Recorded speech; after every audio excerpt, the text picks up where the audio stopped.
এখন আমরা খাবো হচ্ছে কফি, কারণ সন্ধ্যেবেলায় মা চা না বানিয়েই আমাদেরকে নিয়ে এসেছে, তাই কফি খাবো এখন। চারটে চা, দীপেশ কাকা কফি খাবে তাই বলেছি চারটে চা।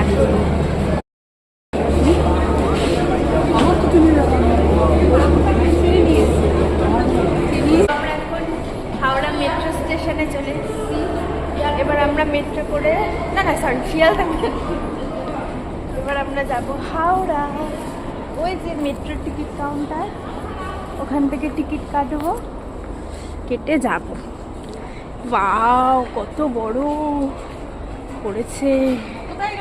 এই যে আন্টি জি কো, আমাদের তো দুটো লাগবে, দুটো কার্ড আছে তোমাদের। তাহলে তুমি কার্ড থেকে